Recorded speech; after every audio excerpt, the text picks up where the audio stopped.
Vegetable biryani చేద్దాం ఈరోజు. దానికి కావాల్సింది వచ్చి ముందుగా బఠానీలు తీసుకోండి, తర్వాత ఉల్లగడ్డ. ఎన్ని ఉల్లగడ్డలు తీసుకున్నామా? 2 ఉల్లగడ్డలు. 2 ఉల్లగడ్డలు తీసుకున్నాం. క్యారెట్ 2 క్యారెట్లు పెద్దవి. ఓకే, 2 క్యారెట్లు తీసుకున్నదంట. కొన్ని బీన్స్ ఇవన్నీ వేసి కుక్కర్లో నీళ్ళు పోసి ఉడకబెట్టేసేయండి బాగా. నేను పోయి ఆవాలు తీసుకొని వస్తా. ఆవాలు లేవు ఇంట్లో.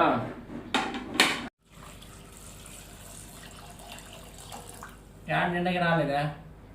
నిండుకు రావు, అది మునిగేటిగా పోసుకోవాలి అంతే. కూరగాయలు మునిగేటిగా ఒక విజిల్ పెట్టుకుంటే చాలు. ఇప్పుడు సరే, ఒక విజిల్ పెట్టేసేయండి. ఓకే, నేను పోయేసా. ఇప్పుడు వస్తా, మళ్ళీ ఎక్కడికి పోయేస్తా. బియ్యం వేసేసుకోండి. ఒక గ్లాస్ ఇంతకు ముందే పోసేసిన. కుక్కర్లో ఉడకతా ఉండే కూరగాయలంతా. ఒక విజిల్ కోసం వెయిట్ చేస్తా ఉండా. 3 స్పూన్లు నూనె. 3 స్పూన్లు అంట. ఈ ఆడ అంత నూనె వేసేస్తారు. రేట్లు ఉన్నాయా? 5 లీటర్ల నూనె అయిపోద్ది. అంటే ఒక క్యాన్ అయిపోద్ది మామూలుగా ఇంట్లో ఎప్పుడు కూడా. ఇంకా నెక్స్ట్ ఏం వేయాలా? ఆవాలు వేసుకోండి. ఎప్పుడు మా పక్క అన్నింటిలోకి ఆవాలు వేస్తారు. జీలకర్ర కంపల్సరీ. కొన్ని చోట్ల జీలకర్ర వేయరు, మేము వేస్తాము. చిత్తూరు పక్క అంతా అన్నింటిలోనే. ఇప్పుడు ఎరగడ్డ. ఇప్పుడు దీంట్లో ఎరగడ్డలు అంటే వేసుకోండి. పచ్చిమిరపకాయలు కూడా.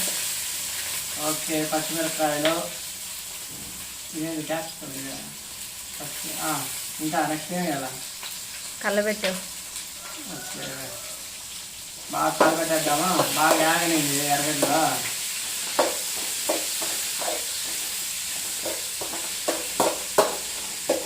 అల్లం పేస్ట్ వేసేసుకోండి. అంతే వేసేయి. వేసినా ఇంకేముందా? కొంచెం ఉంది అంతే. ఇప్పుడు టమాటా వేయి. ఓకే, ఇప్పుడు టమాటాలు వేసేద్దామా? టమాటాలు కూడా.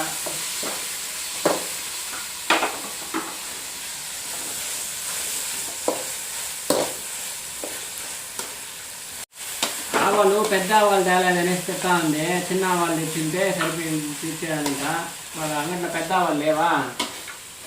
సరే, చిన్న ఆవాలు తెచ్చిన. చిన్న ఆవాలు కూడా ఎంత? 1/4 కేజీ 50 రూపాయలు. పసుపు వేసేదా? కొంచెం పసుపు వేసేస్తానా. ఇప్పుడు ధనియాల పొడి అంతా వేసేసానా? ఓకే, అంతా వేసేయాలంట. పసుపు అయిపోయింది, ధనియాల పొడి అయిపోయింది. ఇప్పుడు బాగా కలపెట్టేద్దాం మళ్ళా నీట్గా అన్నిటికి పట్టేయండి. మిల్ మేకర్ ఇప్పుడు అడిగే మాడదు కదా. ఓకే, మిల్ మేకర్ నీళ్ళు అట్లే వేయాలా? ఎత్తి. ఓకే, ఇట్లా మంచి పిండేసేయాలా?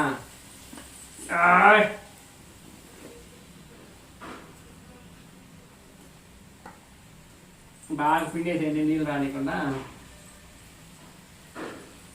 మిల్ మేకర్ 20 రూపాయలు 1/4 కేజీ.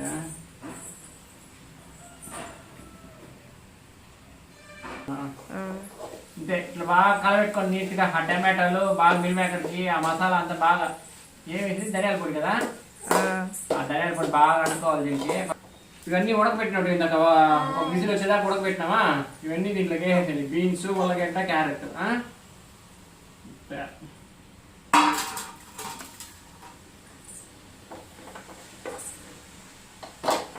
కలిపెట్టాలా ఇట్లా?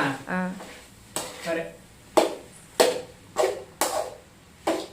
ఉప్పు వేసేసుకోండి.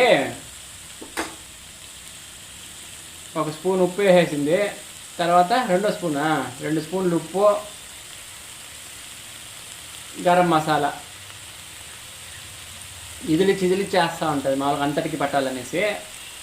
ఒకే చోట నిల్వ ఉండకుండా అంతా వేస్తే సరిపోతుంది. ఇప్పుడు బాగా తిప్పేసాను మొత్తం, మళ్ళీ బాగా పట్టాలి అంతటికి. ఈ మసాలాల వల్ల నేను ఎక్కువ తినంది మామూలుగా పెరిగి వేసుకుని తినేస్తూ ఉంటా వెజిటేబుల్ రైస్ చేసి ఎప్పుడైనా. ఇంకా ఎంతసేపు అట్లా ఉడకాలా? 5 నిమిషాలు అంట. ఇంకా 5 నిమిషాలు అట్లా ఉడకనియండి బాగా. కొబ్బరి పాలు చేసింది స్పెషల్గా. 2 గ్లాసుల బియ్యానికి 4 గ్లాసుల పాలు పోయాలంట. కొబ్బరి పాలు 1,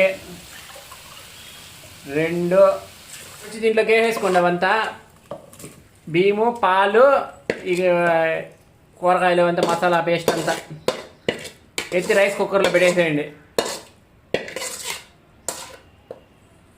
అంతేనా? ఆ గ్లాస్ పాలు పోసి ఒక గ్లాస్ నీళ్ళు పోసేసేయండి. అంతేనా? ఇప్పుడు రైస్ కుక్కర్లో ఉడకబెట్టేస్తావా? అంతే.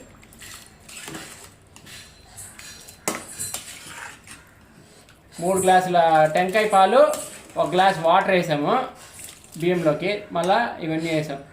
మీరు వేసుకోండి. తర్వాత అదేంటిది పుదీనా వేసుకోండి, కొత్తిమీర పుదీనా వేసుకోండి. మొత్తానికి బిర్యానీ అయితే అయిపోయింది. మాదిపై డైరెక్షన్లో నేను చేసేసిన. ఇంక తినేద్దాం.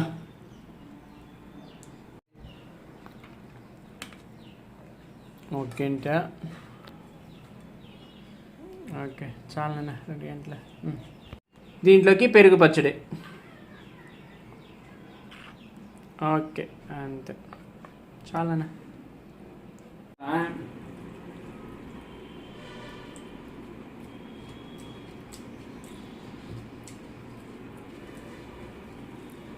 బాగానే వచ్చింది.